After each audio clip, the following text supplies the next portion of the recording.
Hi everyone, my name is Anvika. I'm going to give a review for the story The Ant and the Grasshopper.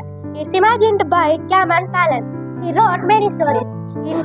In the story, there are two characters: the grasshopper and the ant.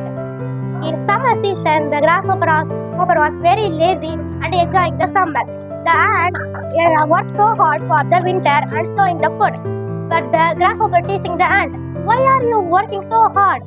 The ant said, "I am working for the winter. I am storing the food for the winter."